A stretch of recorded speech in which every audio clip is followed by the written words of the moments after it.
Hello everybody and welcome to Sunday's vlog. My name is Jeremy and today I'm going to be talking a little bit about a sensitive subject. So if any of you guys are easily offended, by all means feel free to click out of this video at any time at all.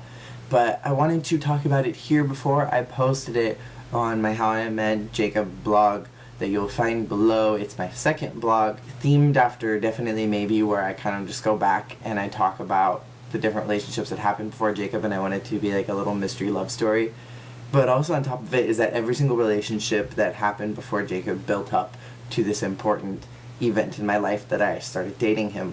And something that happened to me about 2 years ago is something that was probably the most influential of how I met Jacob in a way that wouldn't really be expected. And if you want to be able to find out more of the story, continue reading that blog, go ahead and follow me on Tumblr and I'll explain everything else that happened after that. But I wanted to talk about it today because it's a little bit of, well, actually it's not a little bit, it's an incredibly important issue, and I know that it's happening to a lot more people, or it has happened to a lot more people than maybe people would like to admit. I moved to my campus and I had some really bad roommates, and so I moved out and I moved into another apartment where I had two guys that I was living with. One of them was really cool. He was a football player. He was really just like fun guy. He was like a little bit quiet though. And the other one was like this really odd, silent, like Gollum looking kid who like didn't, I don't know, he was just odd. And I knew something was off about him when I first met him, but I was like, I need to leave my old apartment way worse than I need to worry about how weird you are. And it wasn't like a weird, like, I'm gonna kill you in your sleep weird. It was just like a really, like, something was off and something was kind of creepy about him. And through our first couple of interactions, he was fine. He was really nice to me. And then after a while, he just started getting really oddly sexual with me. And there was one point where he asked me to take off my clothes so that we can compare our penises. And then there was one point where he was like texting me from across the room, asking if I had ever heard of a game called penis sword fighting, where like you literally just take out your penis and like sword fight.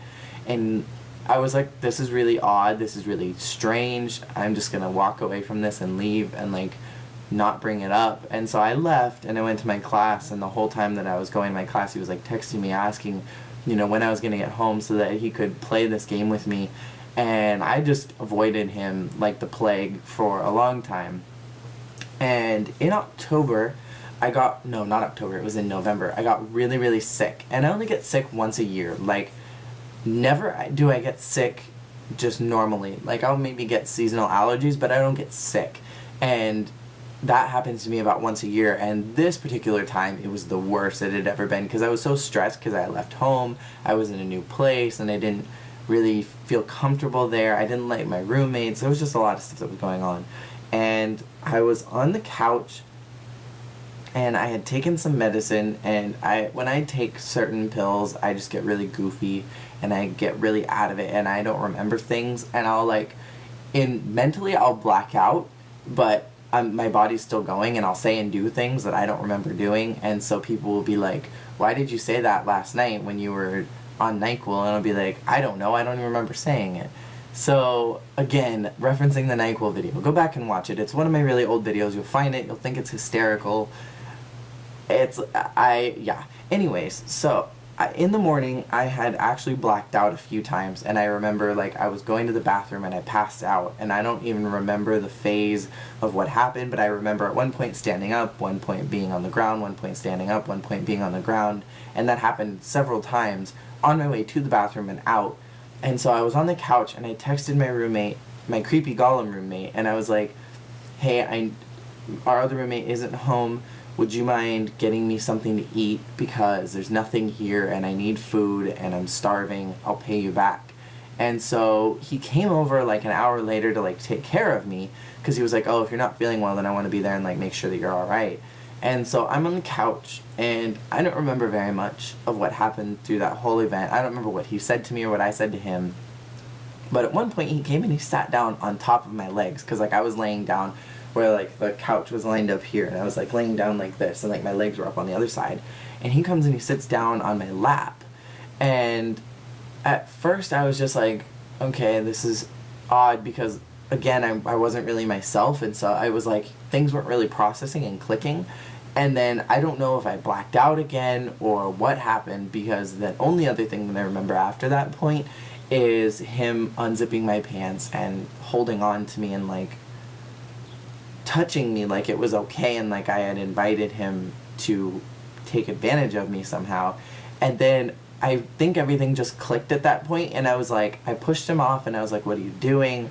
You know, this isn't cool. And I pulled up my pants and I kind of walked into the other room, and then he was like, he moved to the other couch and he wanted to talk to me about it, and so he was texting me, which was creepy in itself. And so we were texting about it, and then I ended up going out and I was talking to him, and he was like, oh yeah, I thought you wanted me to do that. And I was like, why would you think that? And he's like, oh, you'd been goading me for weeks. And I was like, goading? You've been the one that's been wanting to penis sword fight. I haven't said anything to you that's even remotely led you on.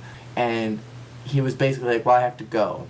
And so he left, and he went to Disneyland with a group of junior hires, which was really the most disturbing thing for me. But I couldn't handle it. I passed out again on the couch after he left. And for a while, I was just like, okay, maybe I did something to deserve this. And the whole point of telling you guys this story is because I know that there are a lot of people out there who probably have been sexually been taken advantage of. And I know that my story is definitely not as bad as what it could have been.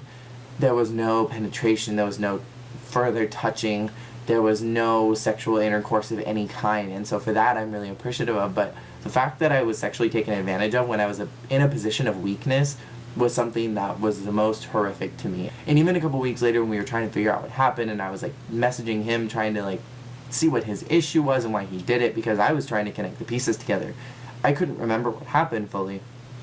And he told me that I had invited him to sit down on me, and that I had taken off my clothes for him, and that I was being sexual with him.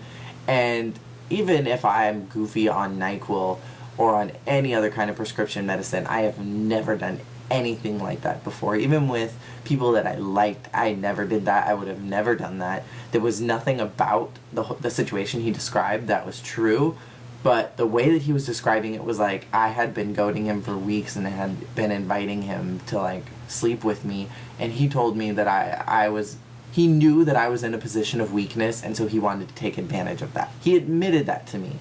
And that was something that really hurt me, and for a while I internalized that, and I thought maybe I did something wrong, and I thought that maybe I had been the reason that this had happened. And the reality is, for anybody who's been a victim of any kind of sexual molestation, of abuse, of trauma of any kind, that the important key thing to remember is that it's not your fault, and that there's nothing that you did to deserve what happened to you, and there's nothing that you did to cause your aggressor to act out the way that they did towards you. And for a year I internalized this, and I didn't tell anybody because I was afraid. I told like 3 of my really close friends, and I told them, please don't tell anybody, because I'm afraid that if you tell somebody, he'll find out and he'll either come and hurt me, or he'll have somebody hurt me, because he knew a lot of people, and he made that very well known that he had connections around the school, and that he had people in high places that if he wanted, he could get somebody fired from the university if he really disliked them that much.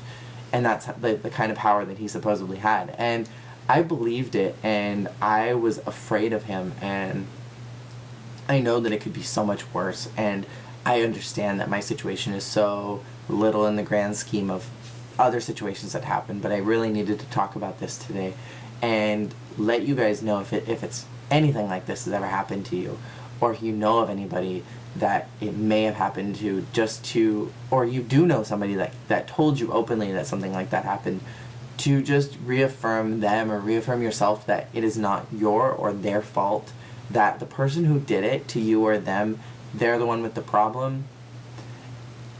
And telling somebody is not going to make things worse. Telling somebody is going to make it so much better, because as soon as I finally came out and said something, it was embarrassing and it was awful, and the process was just miserable, because all of the questions that I kept getting were, why did you tell us now? Why didn't you tell us then? Why are you wanting to say this now? What's your motive? And people were questioning if it was true or not, because it had been almost a year after the event had happened. And the unfortunate thing is that that is sometimes the consequence of not saying something after a certain period of time. Now, I think that they have to take it seriously no matter what, and I'm pretty sure legally they have to take care of it, no matter what the situation is, either if it's in a school setting or if it's in, you know, a residential setting. Somebody will have to take care of it. Maybe even the police, you get a restraining order, have the person arrested if it was severe enough, but don't ever be afraid to say something, and don't ever be afraid to come out about what's going on, because the truth is that a lot of people that this happens to are very similar to what I did, and they won't say anything, and they'll just keep harboring it and feel like something is wrong with them and feel dirty and wrong and just untrusting of people, when the thing that you need to do the most is to trust somebody with what happened. And I know that's hard and it's scary and it's difficult, especially when you think that your aggressor could come and hurt you or cause some kind of harm to somebody that you know or someone that you love. Don't ever be afraid to say something. That is what I wanted to say today. Again, I apologize that it was such a serious topic, but I wanted to talk about it before I posted it. And I will talk to you all later, and see you guys all tomorrow for Morning Musume Monday. And my name is Jeremy, and I'll talk to you all every day for the rest of whenever I decide to stop doing bed. Peace out. Itadakimasu. My neighbors are freaking rude. I hate them. I really, really, really hate them.